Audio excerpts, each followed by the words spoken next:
Hey, what's good, LBK? This is your brother, Robert Jenkins, coming with episode 91 of the Focus LBK show. We have in-studio guest today, Dalexae Johnson. Mr. Johnson is, what's your actual position title? I am the Senior Program Director at the Parkway Neighborhood Center. Senior Program Director at the Parkway Neighborhood Center. And for the longest time, I was hearing of this place called Sommerville. And I didn't know, in case you don't know, so I've been gone for about 25 years. I just got back home about 3 years ago. And that's new. That wasn't there when I was here. You know what I'm saying? Yes, sir. So people would say Sommerville, and I was like, what is this Sommerville? I never heard of this place. And they act like it was close, like it was over there in Park by someone. And I was like, I can't think of nothing over there. Well, anyway, a few weeks ago, Delta Sigma Theta, Sorority Incorporated, I think you got to say all of it like that. They had a, what was it called? The Ebony Excellence Career Fair. Yes, they had a career fair. So we actually partner with the Delta Gyms in our Better Life LBK. So they do our girls group is what we call it. We separate our girls and boys into two different groups on Saturdays and kind of do a mentorship. And who other to think of than the Deltas, right, for the ladies. So they did a whole curriculum, like a whole 9-week curriculum, and that was just the end part, was that career fair that they did for the kids. And they also did a interest profiler. So they had the kids go in, do an interest profiler, go through, answer questions. That way, when they went to the career fair, they knew exactly what tables to go to.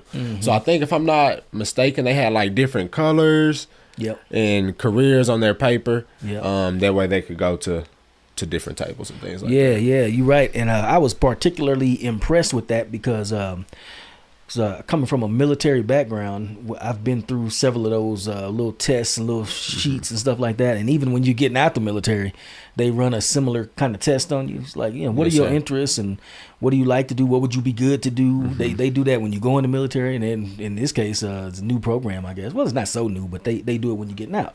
So it was cool to see that at y'all's event. They had them in their hand. They were like, good. And I was looking at it, I was like, man, it's the same thing we did in the military, man. So it's, in other words, what I'm saying to you, LBK, this wasn't just no walk around the gym and see some people in their career paths. So, hey, I might want to do this, might want to do that. They actually took the time to see what the individual students' interests and aptitudes were. Yes, sir. Yes, sir. So every time we get the kids, we're trying to maximize our time. Yeah. How can we empower these kids within this limited time that we have them? You know what I'm saying? So every minute, every second, it matters to us. We're trying to capitalize, seeing what we can instill into these kids. Yeah. So just doing great things. Yeah, I see. And if you don't mind, I'm gonna back up a little bit. Because you said you were the senior or the program. I'm the senior program director. Senior program director, and you have to forgive me. When you told me that day, I was looking at you. I was like, this young cat right here talking about he a senior program. I say, word. All right. I said, I don't know. My wife is giving me some. I don't know. What are you saying to me? The future. Oh, she said, yeah. Well, Definitely. It is. Definitely. It's good. You don't have to tell me your age, but you look like you much less than 30. I am 28. I'll be 29 in August. Yes, sir. And like my wife said, the future. The future, yes, sir. Lovely wife is right. The future. I like that, man. Yes, sir. So if y'all can't tell, I was real impressed with this whole program. First of all, it's they do so many good things for the young people in the community, and we're gonna get into all the programs that they run. But also, they seem to be young themselves, because he was like my boss over here. And he said he's the senior director, and I looked at him. I said, well, he looked like he's 30. You know what I'm saying? I said, what was I doing when I was 30? Well, actually, now that I think about it, I was in the military. I was a supervisor too. So it's cool. Yes, sir. But it's cool to see, young black men doing good stuff in the community. Yes, sir. So tell me a little bit about your background, though. Before we launch into all this senior program administrator, did you go to Sommerville? So I actually didn't go to the Parkway Neighborhood Center. I was raised in the neighborhood. I grew up on East First Place in East Cornell. I graduated from Coronado High School. I went to Eastern New Mexico University, went to college there. And then I came back, and I was looking for a job. And somebody said, hey, man, I think, this was 7 years ago, by the way. Hey, man, I think the Parkway Neighborhood Center is trying to hire for some, can you work with kids? I'm like, I think kids would be fine. I'm not worried about no kids, right? Right. And so I go over there. At the time, it was Corey White. Okay. Corey White was the supervisor at the Parkway Center, and then there was 2 sites at the time, Guadalupe, and Jazz Williams was at Guadalupe, who is now my supervisor, the assistant executive director. But I was raised by a single mom. I started all the way at the bottom. So I started at the center working 3 hours a day. Wow. So I was just the bottom of the totem pole. I was the team leader. So I was just coming in 3 hours a day, going home. During the summers when the full-time availability work opened up, because that's when the kids are out in summer camp and things like that. So, man, I just took advantage. And after one summer, they asked, hey, man, do you think you want to work full-time? Mm-hmm. So I'm like, yeah, I work full-time. I was helping clean up, helping do maintenance, doing things like that. So I helped do that. And then I left. I'm like, man, I can do something better, right? So I left for a little while. And then I'm like, man, that's home. You know, I just felt like the Parkway Neighborhood Center was home. I felt like those kids were me when I was younger. Mm-hmm. So I went back. And when I went back, I took the site supervisor position. So I was just the site supervisor, making sure everything ran. And then the program director spot open. And they're like, hey, man, I think you're fit for it. Like, you've done everything here besides be the boss. You know how everything runs. So why not? And it was just a blessing, honestly, to be able to start from the bottom of something and be like, hey, I'm third in charge now. You know what I'm saying? I'm sitting in all the meetings that I was like, I want to be a part of those board meetings. I want to be a part of that, to 7 years later to actually be the program director, making sure that all our programs are instilling programs for the kids. It's amazing, man. It's like a dream come true, a full circle, honestly. That's cool. So you say you had kind of an affinity with some of the kids. The kids that are there that I saw for that DST deal, do most of them come from the neighborhood in that area? So our Better Life program, we target East Lubbock, but we don't limit. Those kids come from everywhere. So we're in 16 LISD schools. Okay. So we have Lubbock Cooper as well. We have kids that are in college, South Plains, in Texas Tech. Oh, really? And we have those kids because we feel like the program is from 14 to 23. So if we have these college kids mentoring these young kids that's in 8th grade, these 8th graders are able to ask questions like, hey, what's hard about college? What's easy? What should I prepare myself? You know what I'm saying? And it's able to bridge that gap from them kids going from high school to just not even wanting to go to college. And college is not for everybody. No, it's not. So that's why we split our kids up into 4 groups. So we have you're either going to college, right? You're either going to the military, you're going to the workforce, or you can go to a trade school. Okay, so we split our kids up into based on what they want to do. So if you want to be a welder, hey, you come into this trade school group, and we'll figure out what you need to do. Create your outline of what you need to do. So hey, you need to go talk to this person. You need to make this resume. You need to fill out an application. Same thing if you want to be going to the military like you were. Hey, we're going to get you to a recruiter. What branch do you want to go to? You probably should take an ASVAB, physical. You know what I'm saying? Get them prepared for exactly what they want to do. Or a teacher. Okay, you're going to need to fill out financial aid. You know what I'm saying? Apply for college. Do all these little things rather than just say, hey, I want to be a teacher. Right. You know what I'm saying? So pretty much what we're trying to do is just be a liaison for these kids. Hey, what do you need help with throughout the way? Right. You know what I'm saying? So currently right now we putting 6 kids through driving school. We have some kids that are going to college but don't have a driver's license. If you're driving a car without a driver's license, you're going to get tickets. Right. So what are we setting them up? You know what I'm saying? Right. We're not setting them up for success if they don't have a driver's license and going miles away with a car. Yeah. So hey, let's get them a driver's license. That way they're not having to go through tickets and getting warrants and things like that. So when I was looking at the website and kind of familiarizing myself with the program and with the community center itself, yes, sir. That's one of the things that impressed me the most is y'all's programs seem to be rooted in real life needs and real life skills, helping kids gain actual skills. Tell us about the you mentioned what is it called, the Better Life LBK? Better Life LBK, yes sir. So it's a teen program. It's targeted for ages 14 through 23. Right. And what we do is we call it a legend to success. You're going to come to this program and build your legend to success, and everybody's success looks different, right? I may want to be a teacher. Somebody may want to go to the military. This person may just want to be a business owner, just have a boutique or whatever, right? So depending on what they're doing, we're going to just set them up. So when our kids all came in, we got them a bank account through Lubbock National Bank. They got financial literacy classes. They got etiquette classes, Man, and I'm talking about from table etiquette to elevator etiquette to when I get on the city bus etiquette to how do I act in public etiquette, you know, conversation etiquette. Right. Just the broad. Etiquette is broad. I mean, every part of etiquette they could, how to tie a tie. You know what I'm saying? Every part of etiquette they could get, we tried to give it to them. Health and wellness. What should you be eating? What should you not be eating? How much water intake should you be taking throughout the day? How to properly use AI. We know kids are using AI for homework and things. Hey, how can you properly use AI besides, you know what I'm saying? Plagiarism. You know what I'm saying?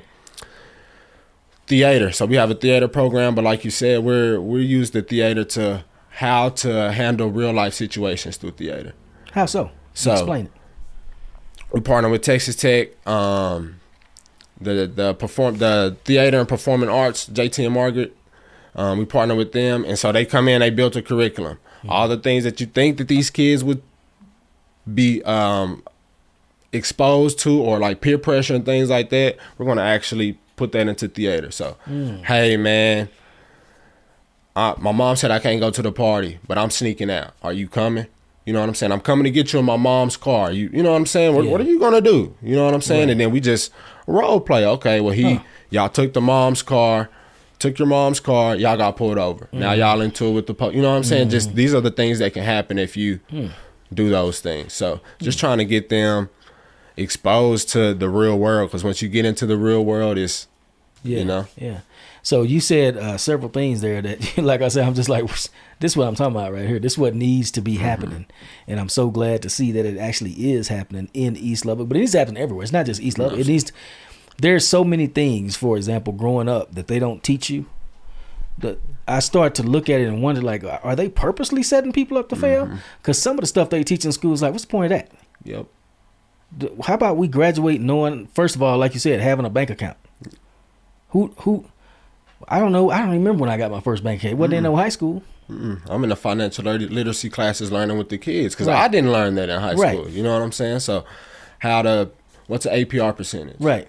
How does that work? That's another thing. Exactly. Those are things that we're learning. How do I go apply for an apartment? Yeah. If I want to buy a house, what does that look like? If I want to buy a car, what does that look like? Y'all teach all that. We teach all that. Yeah, you're gonna get a house, but you're gonna need Wi-Fi. You're gonna need cable. You're gonna need tissue. You're gonna need a lawnmower. You're gonna need all that. You're gonna need all that. You know what I'm saying? So yeah, just trying to set the kids up for success. So whose idea was it to come up with this? Because this is something that I've always thought it should be done, and that's why I'm glad to see it being done. But like, how long has this program been in place, and who came up with it? So we started in January. We started this program in January, so it's been running 6 months. Okay. We had 55 kids total in the program.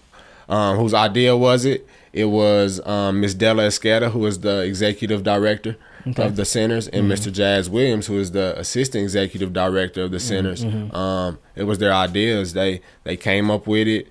They went to Dallas and seen another team program called Big Thought.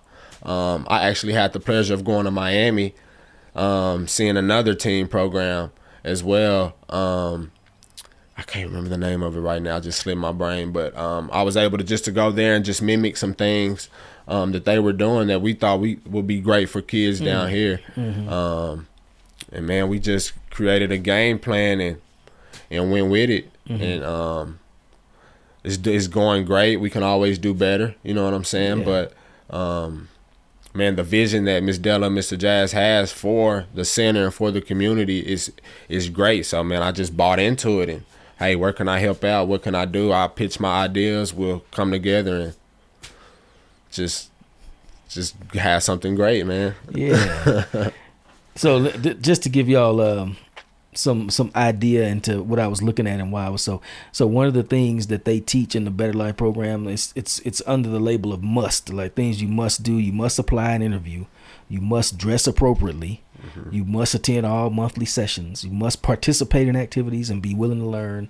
It's bi-weekly, Wednesday afternoon and Saturday morning. Do y'all have any issues getting the kids there Saturday morning? We don't have no issues. You want me to tell you the main reason we don't have issues? I bet y'all pick them up. We pay them. Oh. We pay them. So how do I get it on that program? So all our, man, that's what I'm saying. Can I get paid? Yeah. But man, so all our teams in the program, they get paid. Wow. So if they come to every meeting, they get paid a certain amount. So let's say each meeting is $50. They come to 4 meetings out of the month. That's $200, right? So that's the incentive right there to get kids age 14 to 23 from 4:30 to 8 on Wednesdays and 10 to 2 on a Saturday. How that was one of our biggest things that we had was, okay, we can have this program, we can do all these great things, but how are we going to get how are we going to get them to our centers from a 4:30 to 8 on a Wednesday, which is a 10 to 2 on a Saturday? I'd rather do a 10 to 2 on a Saturday than a 4:30 to 8 on a Wednesday. Pay them. Yeah. You pay them, you know what I'm saying? They coming. Wow. They coming because you got kids that, hey, this can help with home. And it's not even, it was just so humbling to hear what the kids said they could use the money towards. Like, man, I can help keep on my lights, and I can help pack groceries and lunch for my little sisters and them, or I can help my mom with gas. And it was just so humbling. It wasn't, I can go buy me some shoes, or it was like, man, more of, I can help around at home. I can take some weight off my mom's shoulders. And so another thing is we incentivize the parents. The parents get a stipend. So we do a parent meeting one time out the month, and the parents get paid as well. Wow. Well, I mean, that's real talk right there. Yeah. Money talks and other stuff walks. You know what I'm saying? Yes, sir. Money definitely talks. Oh man. So y'all, right now y'all are having y'all summer program. You said something. You just came in from being with 105 kids. 105 kids right now. We have our summer blast program going on. So we have ages 5 through 15 at the center right now, and they start from 8:30 to 5:30. And we feed them breakfast and lunch and a snack every day. They go on 2 field trips a week. So today we just went to the Windmill Museum. Yesterday we toured X-Fab. Every Friday they go swimming. Throughout the week we'll go through the splash pad. We'll take them to main event, skating, bowling, Texas Water Rampage, everything you can do in Lubbock, they're going to go. But our summer camp is focused on the summer slope that the kids go through. So despite hearing all those fun things, our kids still get reading, they still get math, they still get STEM, they still get art and all these things. So we don't want our kids to fall off from 3 months of not having school. So although it may be like, man, y'all making them kids read in the summer. No, it's interactive. They're not getting hand sheets. Everything is interactive. We're doing group work. And our theme for this summer is Disney. It's the Disney theme. Okay. So the first week was Cars. Next week, I think, is That's So Raven. So That's So Raven, seeing into the future. Yeah. So College and Career Week. Cars was how cars were made. So they're learning about Ford and things like that. We had Phineas and Ferb, Inventors Week. So they'll learn about inventors and things like that. What's another one? Finding Nemo. Okay. So we have Finding Nemo. They'll learn about sea life and things like that. Lion King, animals in different countries. You know what I'm saying? So it's still fun. You still have these fun things, but the kids are learning. You know what I'm saying? Yeah, so we had big smiles all around the studio. Talking about Phineas and Ferb. Oh, yes. We used to watch that. Oh, yes. So they get to watch an episode in reading class before they actually get started with their activity. Okay. So some of them never seen it, some have, you know. Yeah, so that is a good show. It's great. It's great, man. It's I great. may or may not have watched it and enjoyed it as an adult. So I was looking at your after school programs, and one of the things that I liked about it is you got, there's different things in it. You got music and art and stuff like that, but it says you got music classes with the Lubbock Arts Alliance. You've got art classes with Lubbock Arts Alliance. You've got piano and violin lab with Texas Tech. You got STEM club with Texas Tech STEM LEAF. I'm not sure what LEAF stands for, but I know you probably know. That right there. So what you're doing is, like you said, you're using all the available resources, Texas Tech and Margaret and JT and Margaret talking and all that. Yes, sir. And do the people come to the center and teach classes? Yes, or sir. How does that work? So they come. So the Lubbock Arts Alliance, and I think we've been in partner with them for like 15 plus years. Miss Maisie is our art instructor. She's great with the kids. They come do art throughout the week. They also have music, and they focus on drums. They focus on guitar and vocals. Wow. And so this is one-on-one. Like we're here right now, the instructor's working one-on-one with these kids in drums, guitar, and vocals. With Texas Tech, we partner with them, and they teach piano and violin. So we actually have a whole piano lab at the center, 15 pianos, a violin lab. Wow. They share it. But they come and they teach our kids how to read music and play the violin starting at the age of 6. So man, myself, my daughter, she's 7. She plays the piano and the violin, and she knows how to read music. You know, so it's just great opportunities that the kids get at the center. Like, where can you get piano and violin at here in East Lubbock? So I'll tell you a little story from my life. When I was a kid, I was back at Hardwick over there in West Lubbock. Okay. And 6th grade, I took violin, and I liked it. I was pretty good at it. But the caveat is I was good at it because we was reading letters instead of music. Yes. So we go to class, and I'm an excellent reader. I always have been. So I'm looking at letters on the sheet. I'm all over it. I'm jamming. Good King, Wenceslas, all that stuff. Well, 7th grade, I take my little violin and my little regular letter reading self, and everybody in 7th grade at Matthews could read music. Yes. So I went from like loving violin to last chair violin just over the summer. Everybody in class knew how to read music. I never was exposed to it, didn't know anything about it, you know what I'm saying? But I had some aptitude for it. But I say all that to say, it would have been dope if I had gone to a community center somewhere and it was free to learn how to read music on any instrument, much less piano and violin if you want to. I'm like, come on. That right there is awesome. And so do the kids have to pay anything for this? They don't have to pay anything. So they pay to come to the center. It's a $60 monthly fee for us to pick the kids up. We do their homework with them. So by the time the parent picks them up, homework's done. All of our team leaders, which the adults who are watching the kids, they're all in college students. Okay. We have tutors from Texas Tech. They come out, so many college kids in there with these kids, helping them with their homework, tutoring them.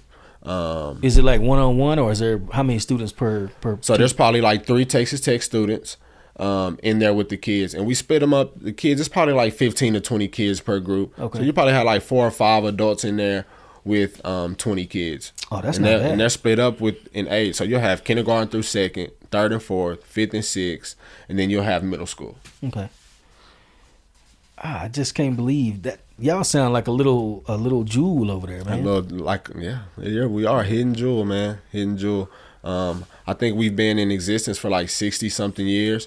Not doing all these things, right? Right. But I think the centers have been in existence for 60 something years, 60 plus years.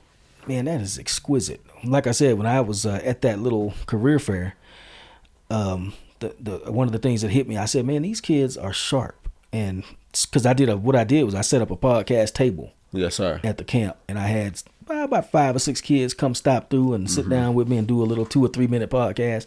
And just talking to them, man, they were funny, smart, articulate, little bit cynical, like okay, you know what I'm saying? I was like, dude, and these are all kids from the community. Yes, all kids I want to say from the hood. You know what I'm saying? Yes. But I didn't feel like that. I felt like these were upwardly mobile, that old program. I think Eric Strong used to be over, Upward Bound. I don't know if you heard of that. Yes, sir. I have. They just seemed like they were upward bound.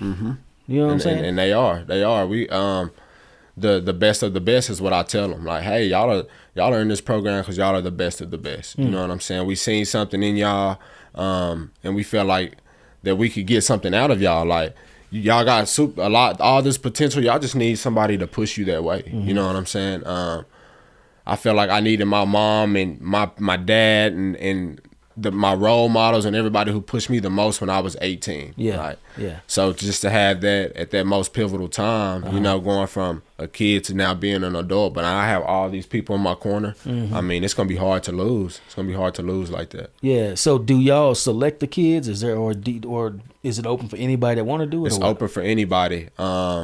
But we put you through an interview process. So we kind of wanted to take the kids that were serious. Are you serious about bettering your life? Because the program is called Better Life, you know. Right. But then we also seen kids who kind of wasn't serious, but you like, that kid needs us. Yeah. You know, that kid needs, if it ain't us, then who's going to do it? Right. You know. And that's one thing Ms. Dalexae tells us is, if not us, then who? You know. So we kind of have both. We have kids that, hey, these kids are going to excel, right? And then you also have those kids that, hey, he needs this. He's on the board, or he needs an extra push, or he may fall off the grid. So we honestly have both. Yeah. So what's the income range of the families that they come from? Is it strictly lower income, or is it anybody that cares to? It's anybody. It's anybody. It's anybody. We didn't do it income based. We did it based on need. Okay. So we would scale the kid after the interview. We would scale the kid based on need, 1 through 5. So does this kid need us? 1. I mean, does this kid not need us? 1. Does this kid really need us? 5. And sometimes it may depend on, you have kids that come from a 2-parent household, parents work all day, and the child is in the room saying, man, my parents don't teach me anything, you know, but the parents you have both parents, you know what I'm saying? And you have another kid that's a single parent household, just his mom, and it's like, hey man, my mom's doing everything she can for me. I want to help her. Like, you know what I'm saying? So like I said, it's just humbling just to hear each kid's different story. And how they want to better themselves or better their life, better their family. Man, it's just humbling. It makes me think about a lot of my homeboys and friends that I had growing up. And I don't know if we had anything like this when I was a kid. It seemed like I wish we had her, but I don't think we did. Nope. You just have to be headstrong. So that's another thing I tell them, like, man, I have one friend who that I grew up with, and you know, that's actually doing something with himself. All my other friends, they're not here or they're, you know, in jail. And it's not too late. You know what I'm saying? It's never too late or too early for them kids to figure out what path they want to go on, you know. Yeah. So I would like to hear some more of your insight on that, because that's one of the things I've been wondering about. What is it that separates? Well, it's a lot of things that are interrelated. What is it that separates kids that go on to do good things from kids that don't go on to do good things? Because like you said, I know a lot of cats that I went to school with too that I have no idea where they are. And I'm pretty sure I'm 1 or 2 places. Yeah. You know what I'm saying? Yes, sir. Some of these cats I think of, I'm like, man, they're probably not college professors. You know what I'm saying? Yes, sir. But they could have been. Yeah. There was nothing stopping them except for certain circumstances in life. Yes, sir. What is the differentiator?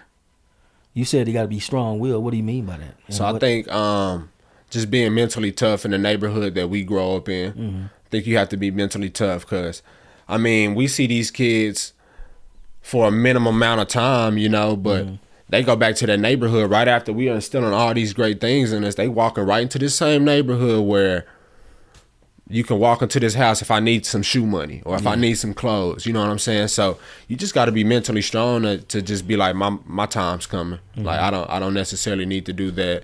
And then I think another, if these kids that are these young men or young women that have good single parent households, I was just raised by my mom and I got whoopings, you know, and I never forgot about, I knew right from wrong. So even though I may have tried wrong, I always knew what was right. So I feel like that's another thing with these boys and girls that's raised by good single parents. I feel like, hey, you may stray away for a little bit, but you're, I grew up in church. I don't know the right verse, but if you don't stray away, you'll always come back. I don't know the right words, but you know, it's something like, if I don't know the verse, but it's something like, if you train up a child in the way they should go, they won't depart. They won't depart. Yeah, so something like that. Yeah, so it's just pretty much like that. And then like I said, man, just being mentally tough and looking up to the good role models like me, Mr. Jazz, Coach Wag, all these other good role models in the community, I feel like you'll be fine. But the main thing is just being mental tough. You just got to be mental tough, because it's easy to just go across the street instead of going to Sonic for 8 hours, right? Yeah. What is the biggest obstacle or impediment in most of these kids' lives? If you had to average it out, what might be the first, top 3 impediments or challenges? Man, I think a lot of kids do stuff because they feel like they need money, or they want the shoes that everybody else have. I want to look the part, and I feel like that just comes with social media. So I feel like that's the main thing that I would say would just be money, maybe food. You know what I'm saying? If I'm not eating, how can I function right? How can I go to class and listen? How can I do all these things if I'm hungry? So is there a lot of kids that are not eating properly, or just because of financial situations?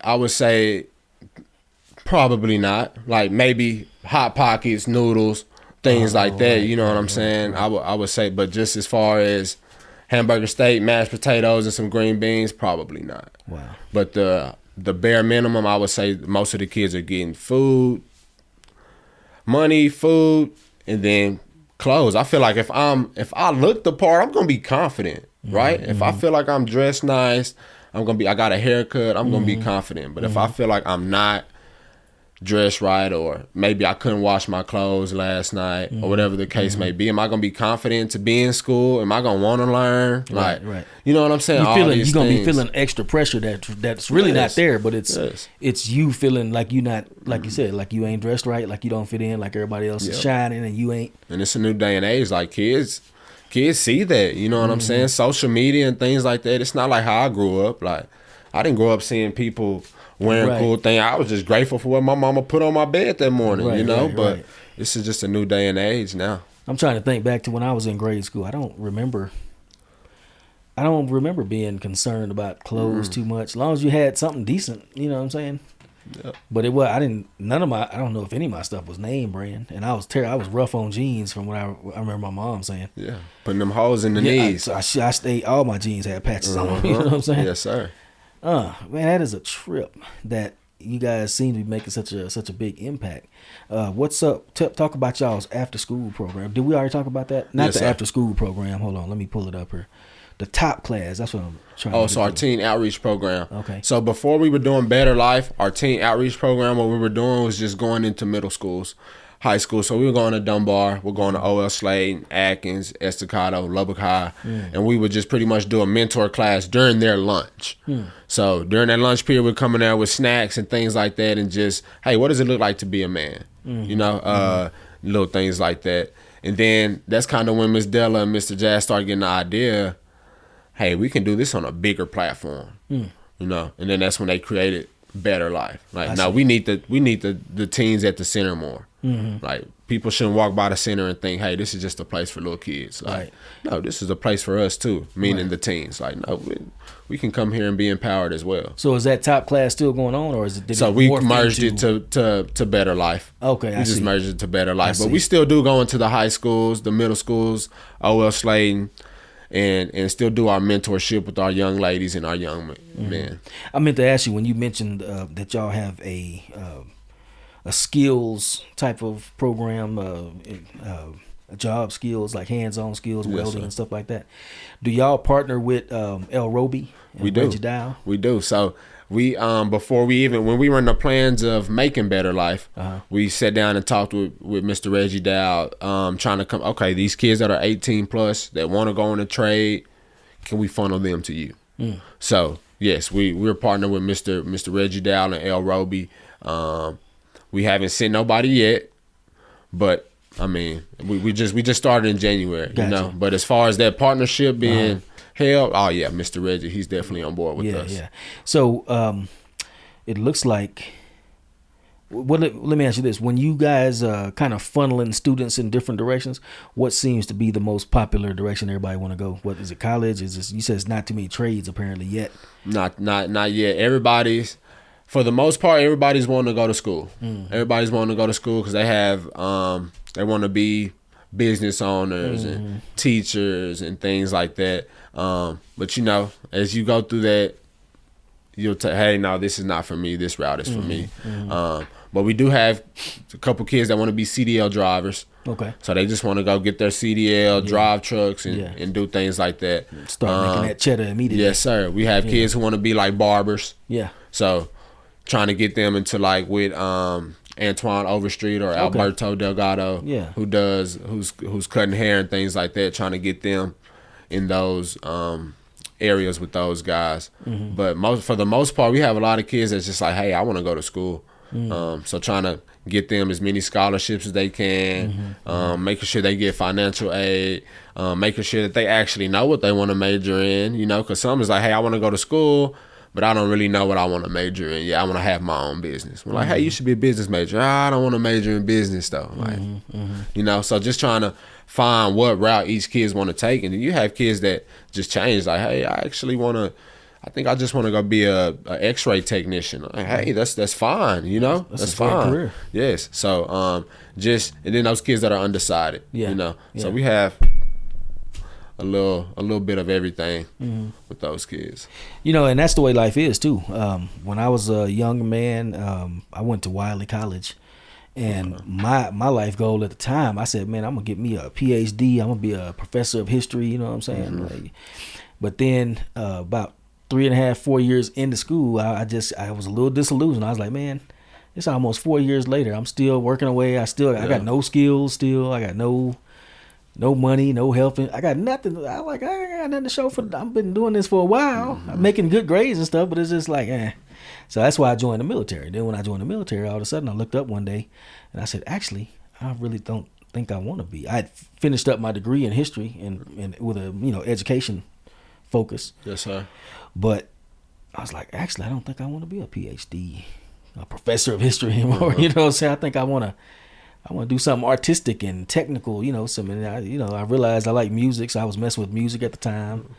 And then it kind of morphed into video. So I totally get where you're saying, like, man, it's not, the path you start on may not necessarily be the path that you end up on. Yes, sir. Now, I still love history. I still read history every day. I still think about it all the time, but I don't want to teach it necessarily. You know? I teach it in different ways. Yes, sir. I make videos about stuff, you know what I'm saying?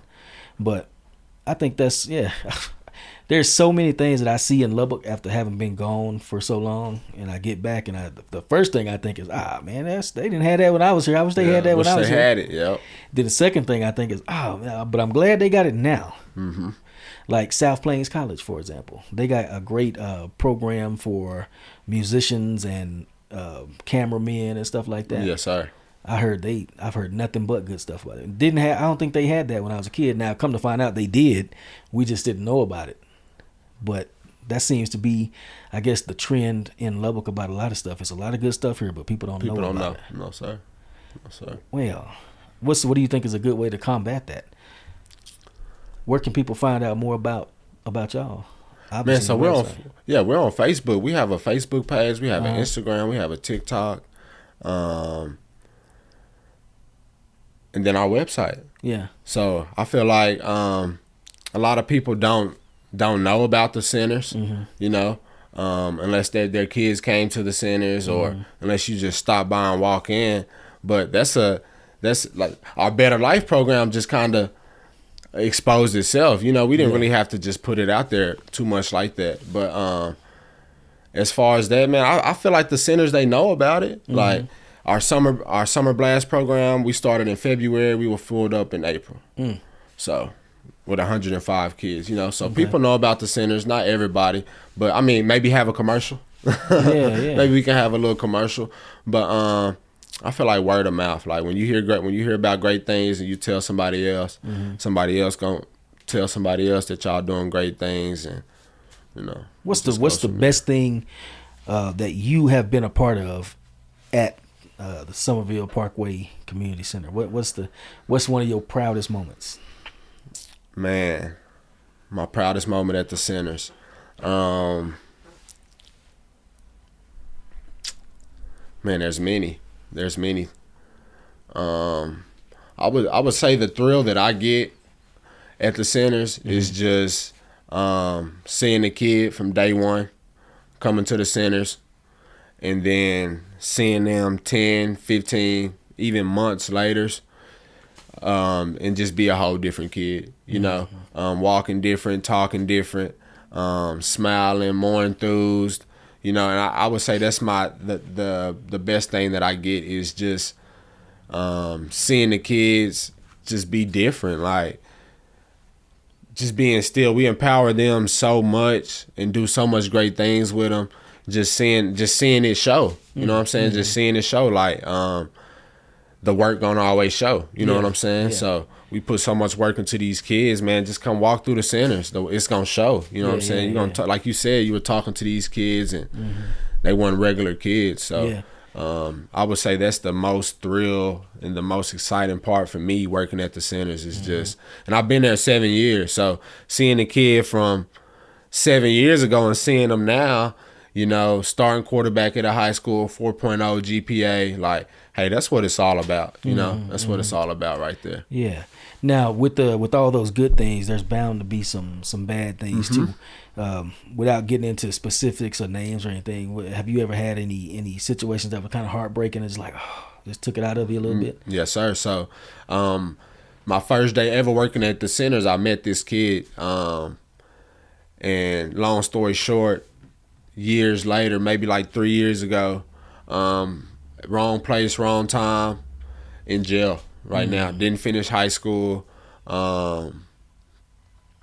didn't get to play sports in high school, didn't get to walk the stage. I graduated in jail, which we were happy for. We went and supported him for that, but still in there to this day. So that's kind of the things that you like, man, what could we have done more for him? You know what I'm saying? So that would be the most disappointing thing that I would be. But I mean, at least he's still here. It could have been worse. Could have been How do you worse. bounce back from something like that though? Man, I feel like how we bounce back is just knowing that we told that kid all the right things. Right. You know, I can sleep at night and I can feel better knowing that, hey, man, we told you right from wrong. You knew. You know what I'm saying? So, and we still talk to him to this day. Like, he calls us. We'll video chat with him at the centers and things like that. But I feel like it helps us ease our mind a little bit knowing that we didn't I don't want to say we didn't take a shortcut when it came to empowering him. Right, you know, right. We empowered him just like we did all the thousands of other kids that come through the center. So I feel like that gives us ease knowing that we gave it 100%. Sometimes you just got to do your part. Right. All right. Right now I'm gonna move into a segment of the show that I don't always do it, but I'm trying to make it every time I talk to somebody, Yes, I want to sir. do this. It's called the lightning round or the bonus round. Okay. So I'm just going to ask some quick questions and just give me the first answer that comes to your mind. Say less. I'm ready. And okay, first question: what is the best part of waking up? Breathing. Breathing. Being able to pray and breathe. Thank God for the day. That's the best part. Yeah. Okay. This one I always am curious about. Have you ever had a supernatural experience? I don't think so. None. I don't think so. Like, what? Explain. Like, supernatural. Like, Have you ever experienced something that you thought was a ghost, or that you had some precognition? You had a dream where something happened, didn't happen, or have you ever experienced something scary that you like, I don't know what that was, or anything UFO, something you saw in the sky? Not saying it was aliens, but it was a UFO. It was an unidentified flying object. I don't know what it was. See, man, when it comes to stuff like that, I'm hard to believe. Like, if I don't know. I don't think I've experienced anything like that. Okay. I don't think so. That's odd. A lot of people do. I won't say odd, but that's different. A lot of people do. I like to hear about them. I've experienced a little bit of everything, and I'm like you. I don't believe per se in anything. You know what I'm saying, like that. But what I do believe is that we don't know what's out there. Yes, I believe that. Yes, sir. We don't know. I don't know the answer to nothing. You know what I'm saying? Is it this? I don't know. It might be. But yeah, I just like to ask that question. All right, so I'm gonna change this one up. I usually say Booker T. Washington or W.E.B. Du Bois. Well, yeah, Booker T. Washington, but W.E.B. Du Bois. You familiar with him? I'm gonna go Du Bois. How come? Go Du Bois. I don't know. It just sound right. It just huh? sounded right. yeah. It just sounded right. Something like my dad or grandpa and them would have said, or I've heard. Yeah. from them, my uncles or something like that. Yeah. You know, I used to be a WEB the boys type cat, but I have discovered that my true inner being, the person that I am as a gentleman, as a man, is more in tune with Booker T. Washington. And he taught almost like kind of what y'all do. They had formerly enslaved people that came to Tuskegee, and he had to teach them from the ground up. He was saying, like, you read his book, man, he was saying these are people that never had a family meal together. When you were on the plantation, meal time was, all right, we done. Yeah. Here's some scraps. Mm-hmm. They don't have any table etiquette. They don't have any etiquette in anything. Eating.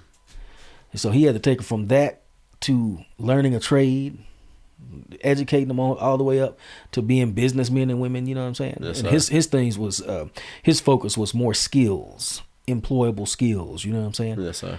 And I used to, when I guess probably back when I wanted to be a PhD, I would, Du Bois was more education.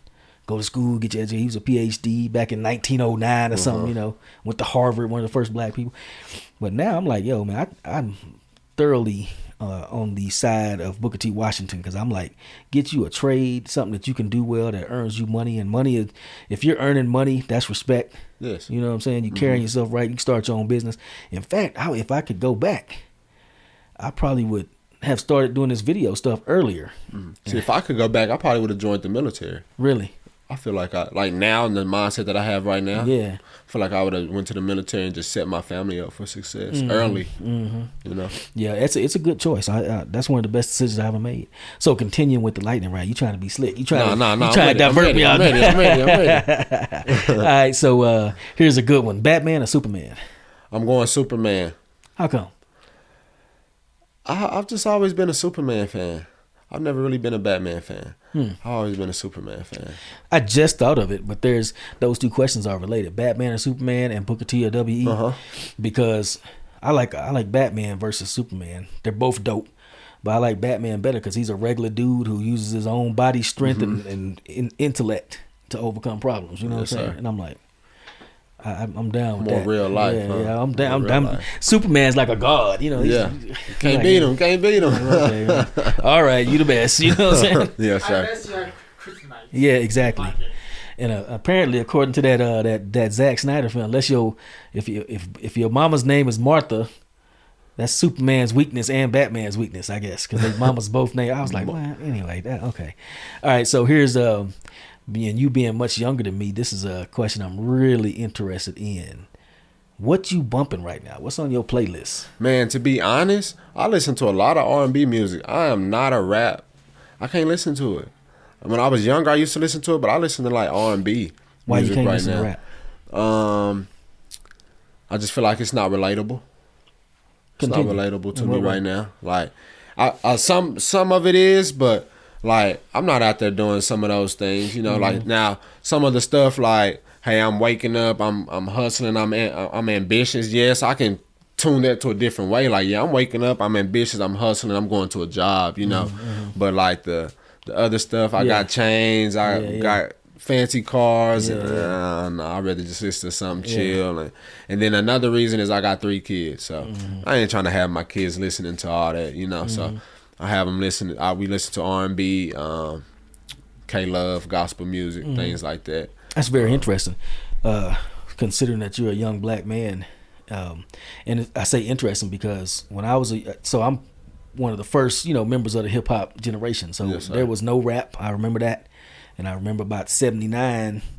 Like, oh, what is this? Yes. Oh, this is dope. Yo, dope wasn't even a word at the time, but I remember rap coming into its own, hip hop, and so I grew up on it, and I was like, yo, this is. But now I'm 51, and the funny thing is, I feel exactly like you feel. Like most of this stuff is bogus. Yes, it's not the same. No. Like this is the stuff I used to listen to. I feel ashamed to listen to it with my family. Yeah. Most of it, some of it, you know what I'm saying? Yes, sir. Some of the better stuff is like, okay, I still bump. But most of it, I mean, I can't play that around. My kids grown too. They probably listen to worse stuff on there. I don't know what they listen to when they ain't around me. Yes, you know what I'm saying? But yes, I feel ashamed playing that around them. Yes, like sir. I can't play that around my kids, man. Ghetto boys. Mine playing tricks on me is fine. Mine of a lunatic, that's another one. That's okay. Yes, sir. They listening to anything now. And some of the girls in rap too, man. It's like Yeesh, really, man. Come on, dude. Put on something and Yes. say, like you say less. Don't you Say- you saying way too much. huh? Wow. But so the kid, man, I usually close the show out with that, but that opens up a whole another avenue. So being that you're about 30 and you don't really too much mess with hip hop like that, are you finding that hip hop music or rap music in the lives of our kids, is it a net positive or negative force? I feel like it's negative. Just cause this rapper, I don't want to say is an idol, I'm looking up to him, but pretty much that's what it is.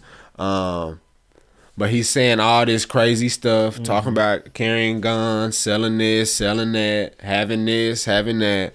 What is a 10-year-old kid gonna think? You know, I remember being little, and I had a Lil Wayne CD, and it was the Like Father, Like Son CD, and I had the CD player at the time. You put in the CD player and you had the little headphones, and I'll be just going around the house saying little stuff. Started wearing red around the house. Mom was like, "Boy, no, where that CD at?" She took it.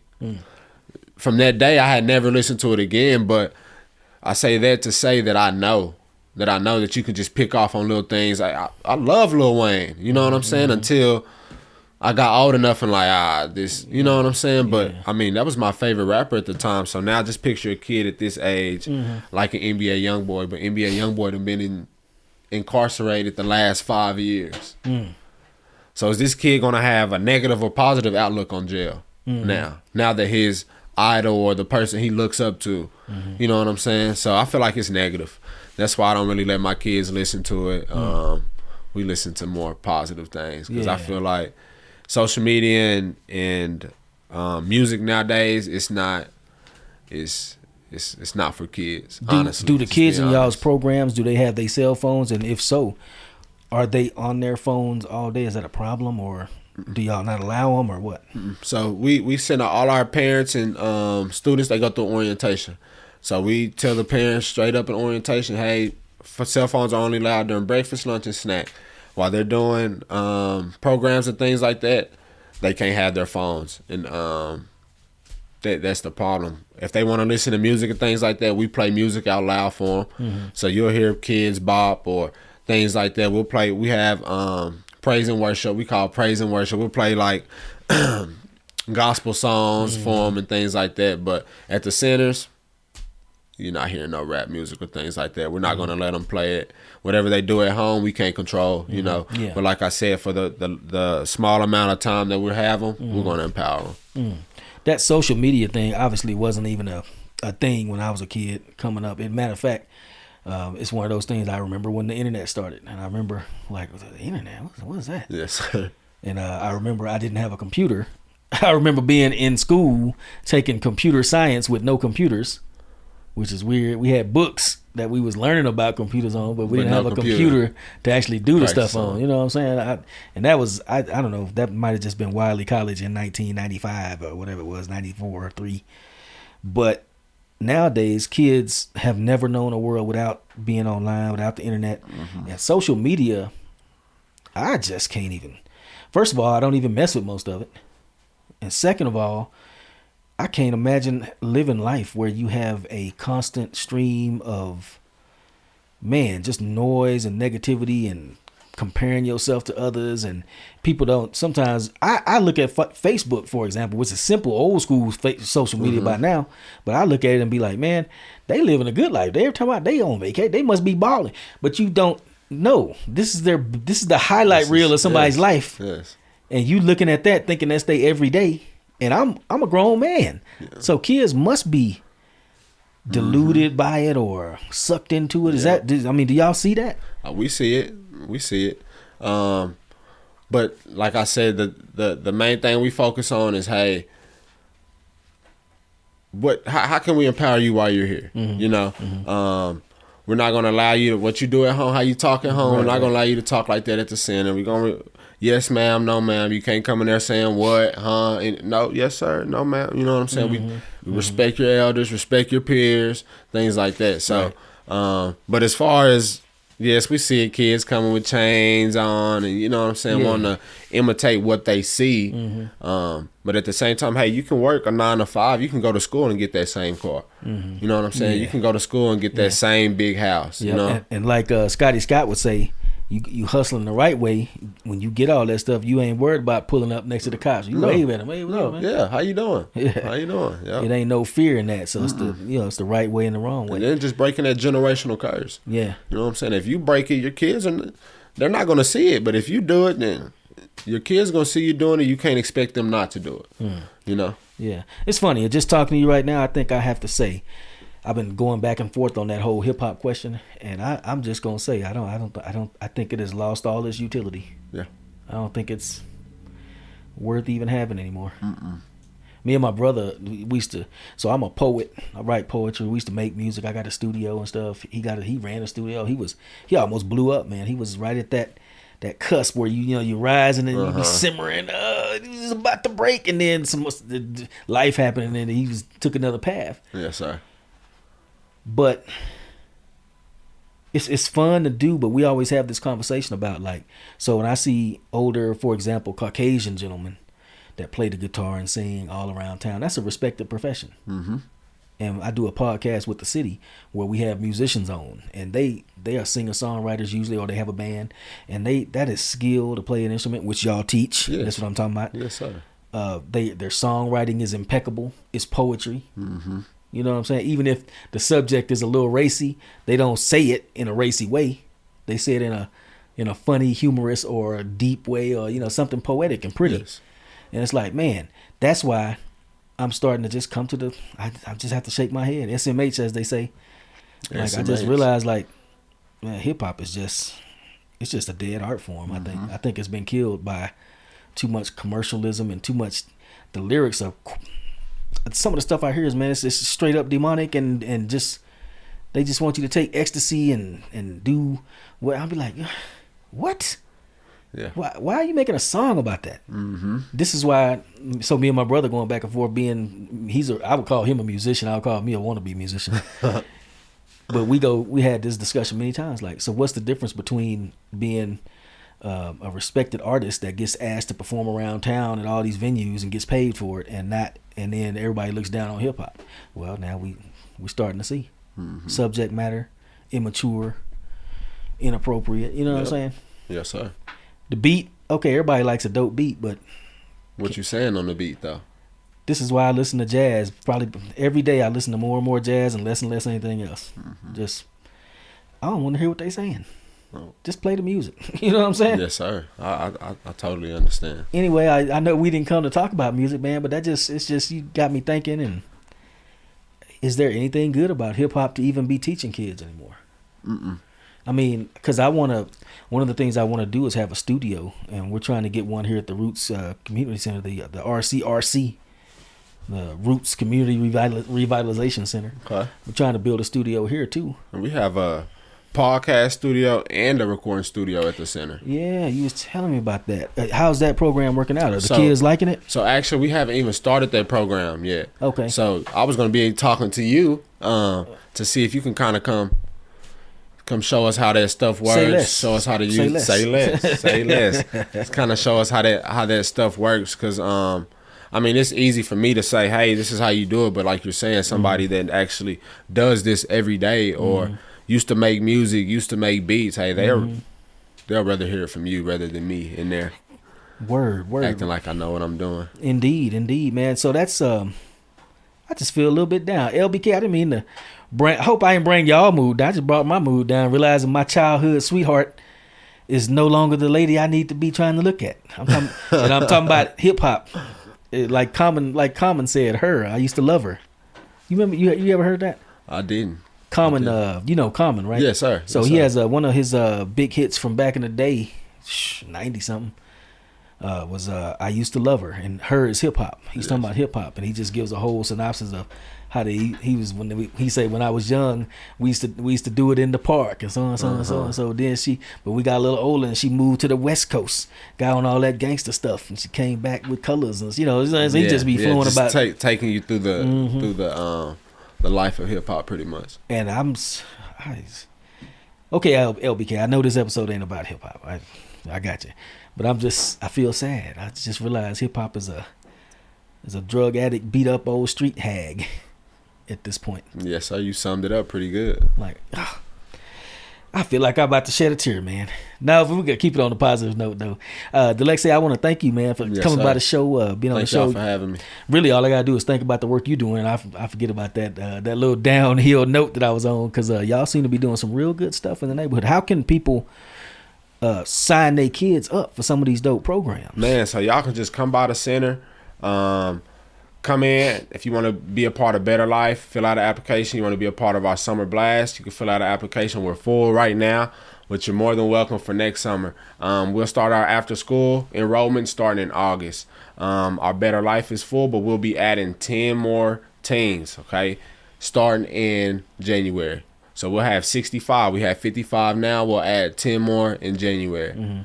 So basically, just come by the center and holler at y'all. Just come by the center. Come by the center. We have something for the family. Man, LBK, no joke. Y'all know I'm Lubbock's biggest booster. I love pumping Lubbock up, because it's one of those things where some of the people that that have stayed here and haven't seen or any other place or been any other place don't really know how good we have it here in so many ways. Not everything is perfect, but this program right here over at Sommerville Parkway Community Center. Everybody call it Sommerville. I was in the dark about it. Sommerville. Man, that is a little gym right in the neighborhood.